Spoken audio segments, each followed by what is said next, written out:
Hey guys, welcome back to No Recipe Required. Hope you're doing well. Today, I'm going to combine two of my favorite dishes, pasta and chicken. We're always, all of us are looking for pasta and chicken recipes. Why not throw them together?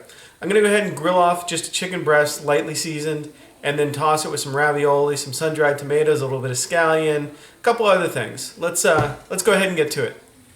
For our chicken and ravioli dish, obviously, we need chicken.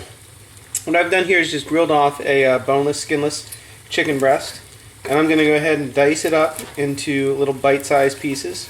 I just seasoned it simply with a little bit of salt, pepper, paprika, and chili powder.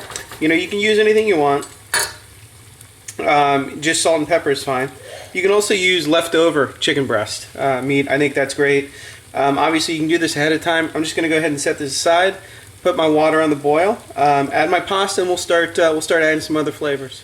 When we're ready to go ahead and start making our ravioli with chicken, I've gone ahead, I've bought my store-bought ravioli. This is basically a cheese ravioli. Use obviously whichever flavor you want, it all works. I wouldn't necessarily use a chicken one because we're adding chicken to the dish. But spinach, cheese, anything like that is going to be absolutely great. I'm going to go ahead and add that to boiling salted water. Directions say about 5 minutes to cook, which is the perfect time to get going on our sauce. I've got a pan here on medium heat that I'm going to add a little bit of shallot and garlic to. And I'm just going to saute this off. Like I said, on medium heat. I don't want to get any color on it. I just want to break down some of those vegetables and get them nice and soft. I'm also going to add a little bit of salt and pepper to these just to help them break down a little bit. With garlic especially, I'm going to turn this heat down. I like to keep the the pan fairly low temperature so it doesn't burn. Once you get that burnt garlic taste, it's really kind of over aggressive and not too tasty. I'm going to let this soften on low heat. Once our ravioli is cooked, we're going to add a couple other ingredients. My shallots and garlic have just sauteed off a little bit and softened. I'm going to go ahead and add a good maybe 2 tablespoons of sun-dried tomatoes. I love using these right out of the jar. You know, I make my own sometimes, but I think these are pretty darn tasty.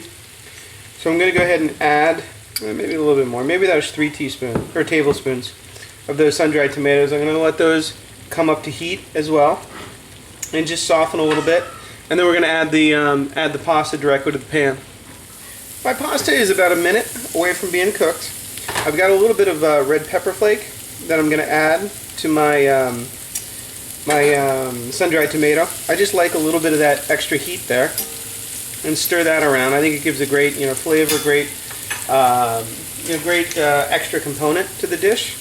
And then now my raviolis are done. I've got them cooking off right behind my plate, and I'm just going to go ahead and add them directly from the water into the pan. If you can hear that in the background, that's my little baby daughter, 5 days old, crying a little bit. Fortunately, my wife gets to take care of him while I get to cook. So we go ahead, add those to the pan, and then give it a quick toss to get everything nicely coated. And we'll come back in a second.